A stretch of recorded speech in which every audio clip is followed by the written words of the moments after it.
Boa noite, galera do YouTube. Estamos aqui trazendo material de ciências humanas. Assunto de hoje: pensadores da Grécia Antiga. Peço que se inscreva no meu canal, ative as notificações para ficar por dentro de todas as postagens e vídeos neste canal. Em breve eu vou criar uma pasta no Drive onde vai constar todos os mapas mentais montados. Vai ficar disponível lá eternamente.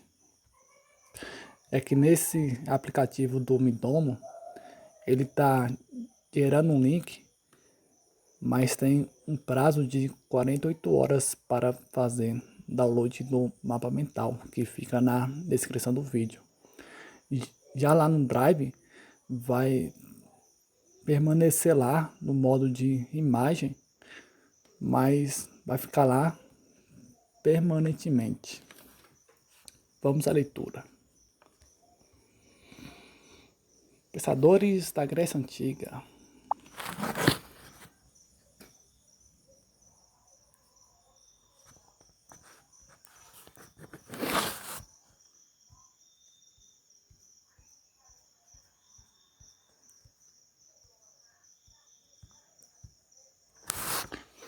René Descartes, parênteses, 1596 a 1650, parênteses, foi um filósofo e matemático francês, criador do pensamento cartesiano, sistema filosófico que deu origem à filosofia moderna. Ele é autor da obra, o discurso sobre o método, um tratado filosófico e matemático, publicado na França em 1637. Uma das mais famosas frases do seu discurso é, penso logo existo, ponto. Descartes e a filosofia. Descartes propôs uma filosofia que nunca acreditasse no falso, que fosse totalmente fundamentada na verdade. Sua preocupação era com a clareza. Sugeriu uma nova divisão da natureza, que anulava o significado moral e religioso da época. Acreditava que a ciência deveria ser prática e não especulativa. Principais ideias de Descartes. O discurso sobre um método, obra de 1637 de Descartes, é um tratado filosófico e matemático que lançou as bases do racionalismo como a única fonte de conhecimento. Acreditava na existência de uma verdade absoluta, incontestável. Para atingi-la, desenvolveu o método da dúvida, que consistia em questionar todas as ideias e teorias pré-existentes. Expõe 4 regras para se chegar ao conhecimento. Nada é verdadeiro até ser reconhecido como tal. Os problemas precisam ser analisados e resolvidos sistematicamente. As considerações devem partir do mais simples para o mais complexo. O processo deve ser revisto do começo ao fim, para que nada importante seja omitido. Para isso, Descartes criou o método da dúvida. Ao duvidar de tudo o quanto for possível, alcançaria o conhecimento verdadeiro, algo seguro que não pode ser duvidado, parênteses, indubitável, parênteses, ponto. Inicialmente, o filósofo duvida dos sentidos, pois os sentidos podem ser fontes de engano. A seguir, chama a atenção para a impossibilidade de reconhecer um sonho. Deste modo, tudo o que chamamos de realidade pode ser apenas elementos integrantes de um sonho. Mas percebe que, mesmo nos sonhos, as regras matemáticas não são alteradas. Descartes afirma que a matemática é um conhecimento um pouco mais puro. Entretanto, podemos estar sob a influência de um gênio maligno, um Deus enganador que nos faz acreditar em certas coisas, parênteses, por exemplo, 2 mais 2 igual a 4, ou que um triângulo possui 3 lados. Descartes convenceu-se de que a única verdade possível era a sua capacidade de duvidar, reflexo de sua capacidade de pensar. Assim, a verdade absoluta estaria sintetizada na fórmula eu penso, a partir da qual concluiu sua própria existência. Sua teoria passou a ser resumida na frase penso, logo existo, ponto. Frases de Descartes. Além de sua frase mais célebre, penso, logo existo, segue abaixo algumas sentenças do filósofo, as quais traduzem parte de seu pensamento. Viver sem filosofar é o que se chama ter os olhos fechados sem nunca os haver tentado abrir. Se quiser buscar realmente a verdade, é preciso que pelo menos uma vez em sua vida você duvide, ao máximo que puder, de todas as coisas. Não existem métodos fáceis para resolver problemas difíceis. Ponto. Não há nada no mundo que esteja melhor distribuído do que a razão. Toda a gente está convencida de que a tem de sobra. Para examinar a verdade é necessário uma vez na vida colocar todas as coisas em dúvida o máximo possível. Ponto. Não é suficiente ter uma boa mente. O principal é usá-la bem. Ponto. Nicolau Maquiavel. Principais ideias. A obra mais conhecida de Nicolau Maquiavel é certamente O Príncipe, que começa a ser escrito em meados de 1512. Nele, as ideias são expostas de forma clara e seu pensamento político entende a política como um fim em si mesmo. A avaliação das ações de um governante toma por base os fatos que se apresentam e não valorações em qualquer âmbito. É direto quando ao objetivo de seu príncipe conquistar e manter o poder. É certo que os meios práticos de conseguir êxito dependem de várias circunstâncias, por isso a leitura dessa obra é permeada para conceituar a fortuna. Evito poucas leituras, basta para perceber que esses termos não são usados em um sentido comum. Por fortuna, entende-se a indicação dos aspectos circunstanciais e pouco previsíveis que resultam em benefício ou malefício. Não se trata de uma força sobrenatural, mas do próprio desdobramento natural de tudo o que envolve o afeto humano, decisões, enfermidades, etc. Já virtudes são as características pessoais que auxiliam o governante a garantir seu objetivo. Trata-se, por exemplo, da astúcia, da virilidade e flexibilidade. Os preceitos estariam entre a lei e a força, já que o governante não deve basear suas decisões no que imaginar seu caso, mas perceber que as pessoas não são essencialmente boas e poderia adotar meios escusos para seus fins. Nicolau Maquiavel sabia que as decisões dependiam do contexto, por isso suas reflexões são inerentes à dinâmica do poder. É preciso aparentar ser bondoso, mas saber usar de violência. A sua história era para Maquiavel, a grande mestra, a fonte mais segura de ensinamentos, pois o que ocorrerá no passado tendia inevitavelmente, se houver, a repetir-se no presente e no futuro. Todas as coisas do mundo, em todos os tempos, dizia ele, encontra seu paralelo nos tempos antigos, com que resulta de fato de serem elas dirigidas pelos homens que têm e sempre tiveram as mesmas paixões, de tal modo que necessariamente os efeitos são sempre os mesmos. Em comentários sobre a primeira década do Livio, obra também referida simplesmente como discurso, o autor propõe comparações de algumas situações políticas de sua época como fatos ocorridos na antiguidade, a fim de que fossem divulgados bons exemplos de como agir politicamente, exemplos que não deveriam ser apenas admirados, mas imitados. Embora tenha sido escrito quase ao mesmo tempo que sua obra mais conhecida, não teve a mesma repercussão. É nesse livro, em todo caso, que encontramos a exposição de algumas ideias republicanas, em que se valoriza a Roma antiga. Em A Arte da Guerra, 1521, Maquiavel apresenta um diálogo entre dois personagens sobre temas de cunho militar. A formação de um exército, seus armamentos, etc. Esse escrito pode ser interpretado como uma recomendação à formação de uma força nacional de cidadãos em lugar da contramão de mercenários, que era a prática na Florença de sua época. O objetivo seria não apenas a proteção contra inimigos externos, mas também contra os excessos de um eventual governante tirânico.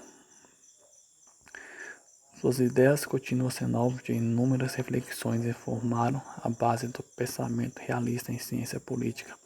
É uma interpretação considerada equivocada, atribui certo utilitarismo a Nicolau Maquiavel, já que este não propôs como regra que os fins justificam os meios. Pode-se dizer que a imoralidade atribuída às suas reflexões é fruto de uma leitura historicamente descontextualizada e textualmente seletiva.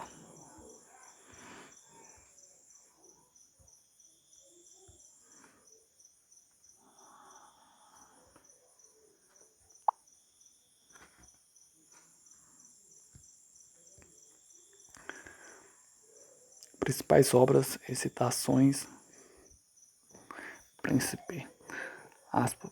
Poderia alguém perguntar-se de que forma Agatocles e outros semelhantes, após infinitas traições e crueldades, puderam viver seguros em sua pátria e defenderam-se dos inimigos externos por longo tempo, sem que jamais seus súditos tivessem conspirado contra eles, enquanto muitos outros, empregando a crueldade, não conseguiram manter seus estados nem nos tempos de paz,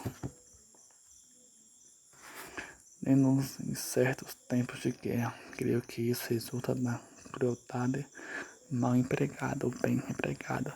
São bem empregadas as crueldades, se é legítimo falar bem do mal, e se faz bem de uma só vez pela necessidade de garantir-se, depois não se insiste mais em fazer, mas sendo o máximo possível de utilidade para os súditos. Mal empregados são aqueles que, ainda que de início sejam poucas, crescem com o tempo, ao invés de se extinguirem. Comentário sobre a primeira década de Tito Livio. É comum só é respeitado nas repúblicas de expor. Tudo que pode trazer vantagem geral é nelas conseguindo sem obstáculos. Se uma certa medida prejudica um ou outro indivíduo, são tantos os que ela favorece, que se chega sempre a fazê-la prevalecer a despeito das resistências devido ao pequeno número de pessoas prejudicadas. É necessário que um só homem imprima a forma e o espírito do qual depende a organização do Estado. Colchetes. Deste modo, o legislador sábio, animado do desejo exclusivo de servir não os seus interesses pessoais, mas os do público, de trabalhar não em favor das próprias herdeiras, mas para a pátria comum, não poupará esforços para reter em suas mãos toda a autoridade.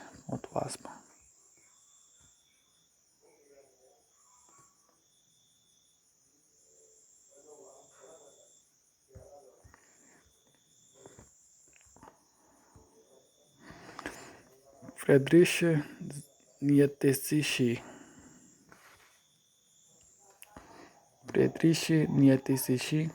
Por Matheus Maia. Chamael tem doutorado em andamento em filosofia, parênteses, URJ 2018, parênteses. Mestre em filosofia, parênteses, URJ 2017, parênteses. Graduado em filosofia, parênteses, URJ 2015, parênteses. Categoria 2. Biografia, filósofos. Friedrich Wilhelm Nietzsche, parênteses, 1844 a 1900, parênteses. Foi um filósofo e filólogo alemão. Desenvolveu uma forte crítica à cultura europeia, especialmente em relação à sua religião e moralidade e às ideias filosóficas tradicionais que provocavam uma crise intelectual e cultural em todo o continente europeu e que conduzia ao niilismo, pondo em risco assim a civilização europeia como um todo. Em seu pensamento profundamente provocativo, produziu teorias a respeito da natureza do que, em termos nietzscheanos, é chamado torna-se o que se é, o que convencionou se chamar de eu, ou de si mesmo, parênteses em inglês, filosófico, parênteses, e propôs a superação dos antigos valores tradicionais em favor de novos valores para que a cultura e a vida social fossem renovados. Alguns de seus conceitos fundamentais são a morte de Deus, o super-homem, parênteses, o primeiro animal, parênteses, o eterno retorno do mesmo e a vontade de poder. Algumas de suas principais obras são o Nascimento da Tragédia, Além do Bem e do Mal, o Anticristo, a Genealogia da Moral, e assim falou Zaratustra.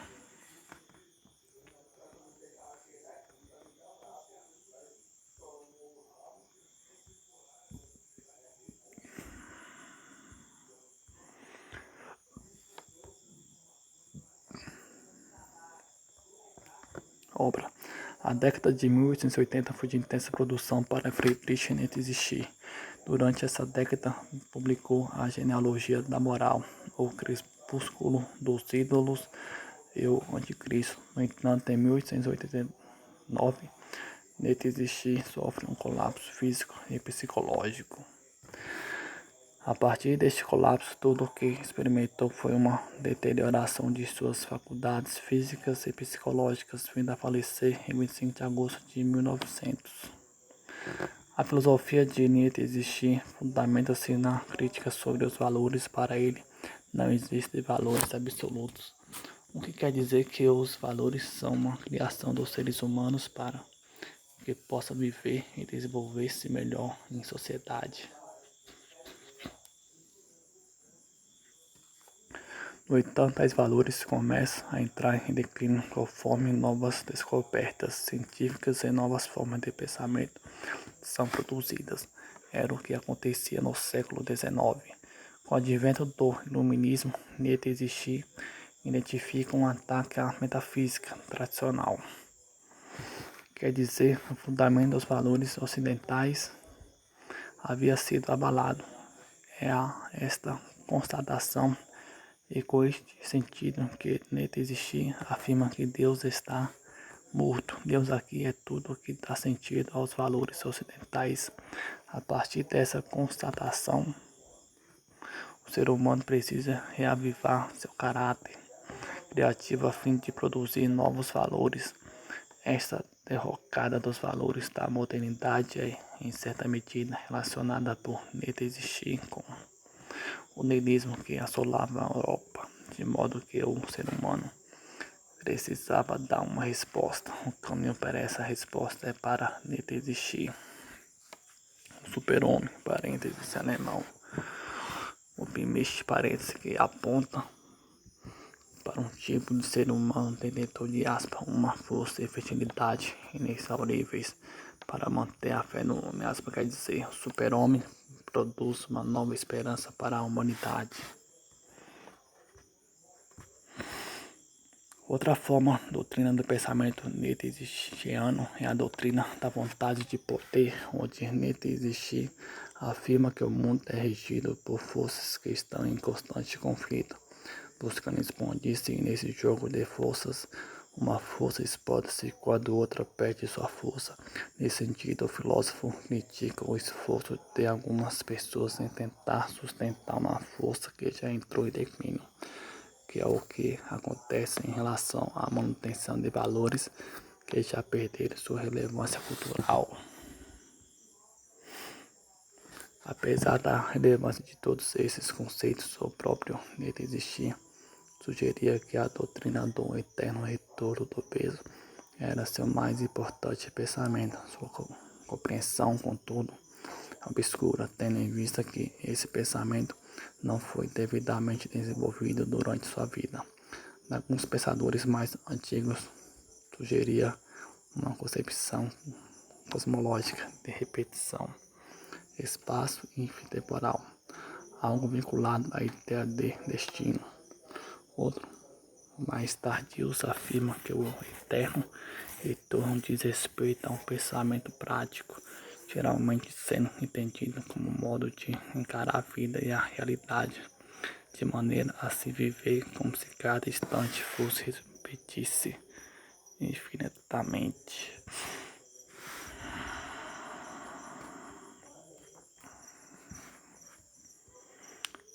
Eugênio Habermas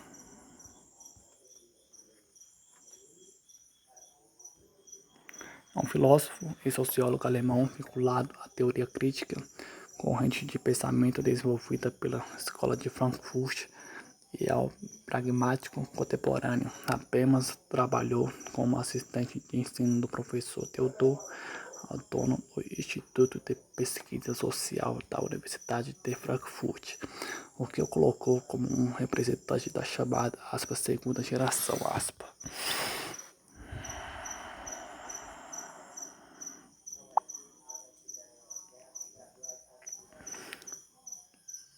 Da Escola de Frankfurt, os estudos de Habermas centram-se na ação comunicativa como forma de entender-se a ética e a política. Ideias de Jürgen Habermas. A vasta obra do filósofo e sociólogo alemão Jürgen Habermas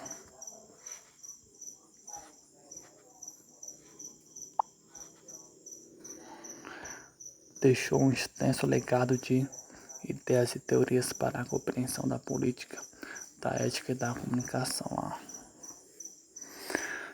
seguir, listamos os principais conceitos, teorias e contribuições intelectuais do teórico do esporte. Teoria da ação comunicativa, embasada por duas perspectivas diferentes: o materialismo histórico dialético de Marx e o funcionalismo de Maxwell, além da filosofia da linguagem e da teoria crítica da Escola de Frankfurt.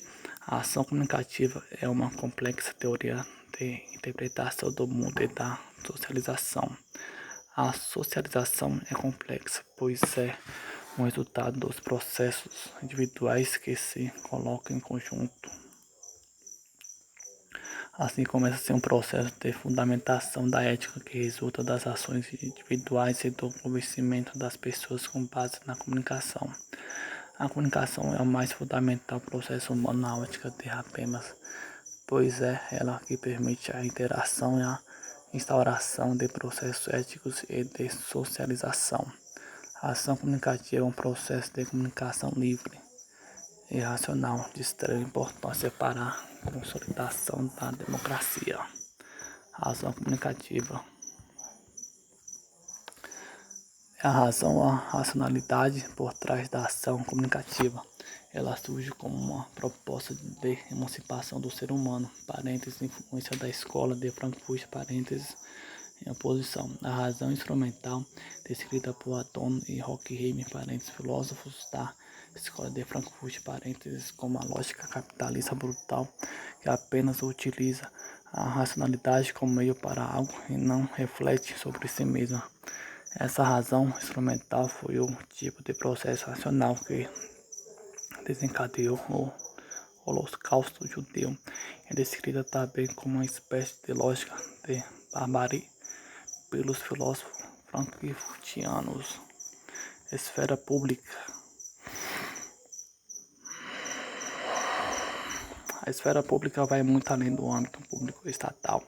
Para Habermas, ela é constituída por qualquer espaço de interação e discussão, sociedade. O conceito de sociedade de Habermas é uma teoria complexa que une a teoria dos sistemas, parênteses, uma teoria pragmática que defende a criação de múltiplas teorias com aplicabilidade prática, parênteses, confluindo com a ação comunicativa. Como já foi dito, a comunicação é o primeiro e mais importante elemento da sociedade, por ser ela que permite a sociabilidade e a racionalização.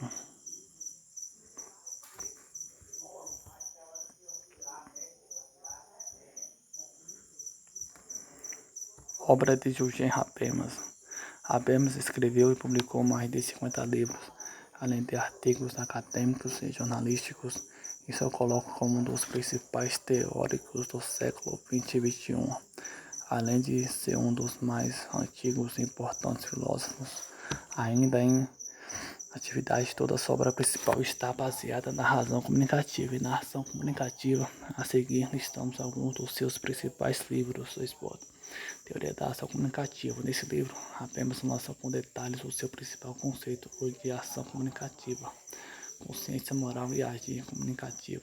Nesse livro, o pensador relaciona de maneira pragmática a moral e o agir moral com a razão comunicativa como meio de intervenção pragmática. Inclusão do outro. Nesse livro, o filósofo fala da importância da inclusão e do reconhecimento da pluralidade para a formação de sociedades republicanas democráticas. Ocidente dividido, escrito e publicado após eventos terroristas como 11 de setembro e a guerra do Iraque. Nele há apenas uma dura crítica à política de guerra ao terror, implantada pelo governo estadunidense. Para o filósofo, o que divide o Ocidente não é o terrorismo, mas sim a política estadunidense, desrespeitosa com as normas do direito internacional.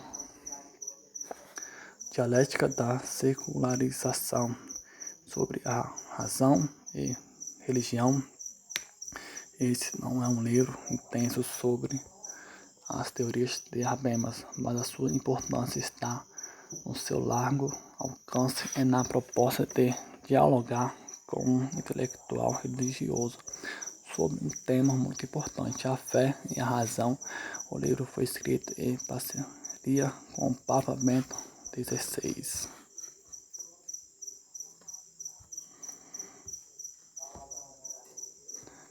Baruch Spinoza. Baruch ou Benedictus de Spinoza nasceu no dia 24 de novembro de 1632 na cidade de Amsterdã, na Holanda. Ele foi gerado no âmbito de uma família de judeus de origem portuguesa. Seus familiares vinham há algum tempo fugindo das garras da Inquisição. Ele era filho de um rico comerciante. Posteriormente viria a se tornar um dos maiores pensadores racionalistas do século XVII, no interior da filosofia moderna. No contexto da sociedade holandesa, imperava a intolerância, ameaçando as relações com a autoridade. Assim sendo, o filósofo protelou a publicação de seu clássico, As Éticas, lançando o Tratado Teológico Político, sem assumir publicamente sua autoria em 1670. Durante algum tempo, de 1654 a 1656, ele trabalhou à frente dos negócios familiares. Deste ano, porém, ele foi excomungado na sinagoga portuguesa de Amsterdã sob a alegação de ter cometido heresia. Spinoza acreditava que Deus era a engrenagem que movia o universo e que os textos bíblicos nada mais eram que símbolos, os quais dispensam qualquer abordagem racional. De acordo com sua visão, os textos aí contidos não traduzem a realidade que envolve o Criador e sua criação. Na esfera da sociedade protestante que dominava esta região, não havia espaço para um pensamento considerado herético. Portanto, os líderes judeus recebidos com clemência por estes religiosos não podiam tolerar uma atitude que investia contra os próprios alicerces do cristianismo. Depois da excomunhão, Spinoza parte para Leiden e depois se fixa em Haia. Trabalhando aí como politor de lentes, ele se torna conhecido pelas concepções que defende sobre a atividade, principalmente pelos conceitos de Deus, natureza, naturante e de monismo neutro. Sua obra-prima ética também ganha notoriedade por sua construção formal, similar a um Tratado de Geometria. Este clássico foi publicado póstumamente, pois o filósofo procurava evitar novas perseguições. Em 1673, o monarca francês Luís II Grau o convidou para residir permanentemente na França, ganhando inclusive uma pensão que lhe permitia sobreviver e a oportunidade de ensinar na Universidade de Heidelberg, mas ele optou por cultivar uma maior autonomia para que ninguém interferisse em sua produção filosófica. Spinoza vivia moderadamente ameaçado constantemente por uma saúde delicada. Em Ética, ele expôs genialmente a inteligência divina, procurando demonstrar que o espírito e a matéria seriam apenas algumas qualidades de Deus, entre tantas outras. Atualmente, seus postulados ainda inspiram diversos filósofos. Baruch Spinoza partiu aos 44 anos no dia 21 de fevereiro de 1677, em consequência de uma tuberculose na cidade de Haia, onde vivia junto à família von der Spachik.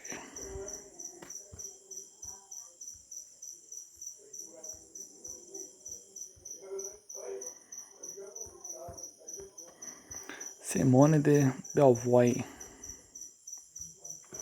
Simone de Beauvoir foi uma autora francesa, escreveu romances metafísicos de caráter existencialista, apesar de que seu livro mais famoso, O Segundo Sexo, é teórico. Simone de Beauvoir nasceu em 9 de janeiro de 1908, em Paris, na França. Mais tarde, após frequentar um colégio católico, estudou matemática, literatura, latim e filosofia. Assim, de 1929 a 1943, foi professora de filosofia e iniciou sua carreira literária com a publicação do romance A Convidada. A escritora, que faleceu em 14 de abril de 1986, era ateia feminista, defensora do amor livre e existencialista. Seus romances metafísicos são de caráter filosófico e mostram de forma realista a experiência cotidiana dos personagens. No entanto, sua obra mais famosa é teórica e é titulada O Segundo Sexo. Resumo sobre Simone de Beauvoir. Escritora francesa, nasceu em 1908 e faleceu em 1986. Além de romancista, foi professora de filosofia, era feminista e defensora do amor livre, o qual vivenciou como um filósofo Jean-Paul Sartre. Suas obras literárias têm aspectos filosóficos associados ao existencialismo. Sua obra teórica mais famosa é o livro O Segundo Sexo. Já seus romances mais conhecidos são A Convidada e Os Mandarins. Principais obras de Simone de Beauvoir: romance A Convidada, aparece em 1943, aparece O Sangue dos Outros, aparece em 1945, aparece Todos os Homens São Mortais, aparece em 1946, aparece Os Mandarins, aparece em 1954, aparece As Belas Imagens, aparece em 1966, aparece A Mulher Desiludida, aparece em 1967, aparece Quando o Espiritual Domina, aparece em 1979, aparece Teatros, As Bocas Inúteis, aparece em 1945, parênteses Ensaios por uma Moral da Ambiguidade, parênteses 1947, parênteses O Segundo Sexo, parênteses 1949, parênteses Privilégio, parênteses 1955, parênteses A Velhice, parênteses 1970, parênteses etc.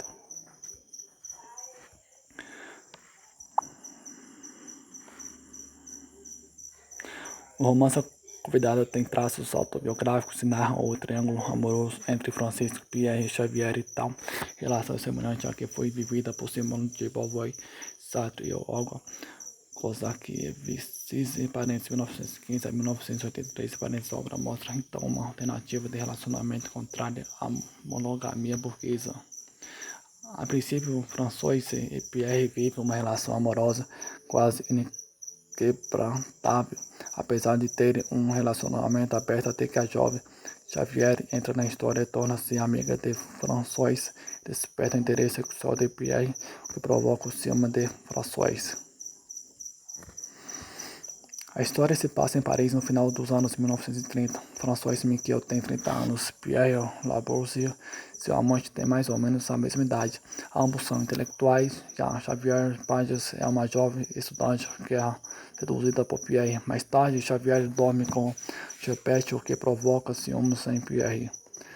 Para complicar a situação, François também dorme com Geppetto, o que provoca o ciúme de Xavier. Dessa forma, o enredo vai se construindo por meio das relações afetivas e intelectuais entre esse personagem Xavier, a convidada, que também poderia ser chamada de a intrusa, caminha para um surpreendente final trágico.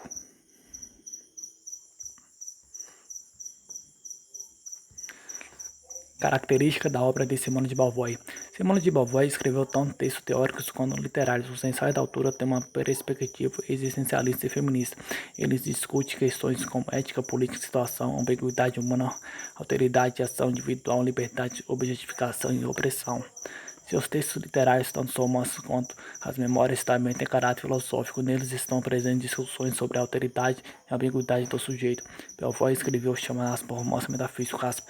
A romancista e filósofa entendia a metafísica como uma atitude bem aos moldes existencialistas.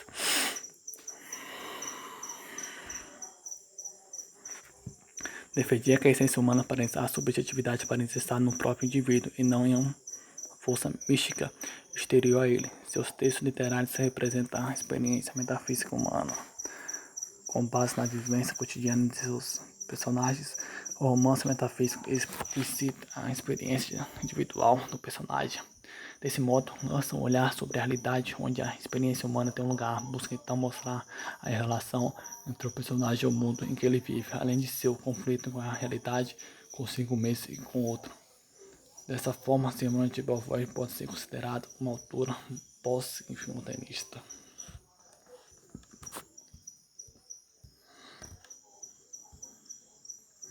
Pensamentos de Simone de Beauvoir. Simone de Beauvoir, além de romancista, era também filósofa. Seus textos teóricos e literários revelam seus pensamentos feministas em torno da condição da mulher na sociedade, do amor livre e do existencialismo. A autora considerava que os relacionamentos amorosos construídos em uma base tradicional romântica apenas acarretam o sofrimento dos indivíduos envolvidos. Nesse tipo de relacionamento existe a anulação do indivíduo, principalmente o feminino, em prol do casal. Para ela, esse tipo de relação acaba sendo uma obrigação imposta principalmente às mulheres, porque as impede de experimentar o amor livre. Além disso, ela aponta a objetificação facilitada pela submissão feminina. Dessa forma, a mulher como objeto não pode ser sujeito de sua existência. Ela é educada para supervalorizar a vida amorosa e para abrir a mão do todo. Essa vida baseada no amor leva a mulher a uma frustração diante de homens que nunca poderão corresponder às suas idealizações. Para a filósofa, o amor verdadeiro deve se fundar no reconhecimento recíproco de duas liberdades, sem abdicações ou mutilações. Assim, o amor seria para ambos uma revelação de si mesmo pelo dom de si ou o reconhecimento universal. Dessa maneira, Simone de Beauvoir se tornou uma das principais representantes do movimento feminista. Ela questionava os papéis sociais impostos às mulheres e aos homens e mostrava a desigualdade entre os sexos. A forma como a mulher é considerada importante social, segundo o sexo, 2 pontos. Um dos mal entendidos que meu livro, O Segundo Sexo para Cochetes, suscitou foi que se pensou que nele eu negava qualquer diferença entre homens e mulheres. Ao contrário, ao escrever no medíocre que eu separa, o que sustentei foi que essas semelhanças são de ordem cultural e não natural. Contei sistematicamente com elas se cria da infância à velhice, examine as possibilidades que este mundo oferece às mulheres, as que lhes são recusadas, seus limites, suas oportunidades, faltas de oportunidades, suas evasões, suas realizações. O feminismo de Simone de Beauvoir é considerado existencialista, como aponta a própria autora. A perspectiva que adotamos é da moral existencialista. Todo sujeito coloca-se concretamente através de projetos como uma transcendência, só alcança sua liberdade pela sua constante superação em vista de outras liberdades. Não há outra justificação da existência presente, senão sua expansão para o futuro. indefinidamente aberto cada vez que a transcendência cai na imanência, a degradação da existência vivencial.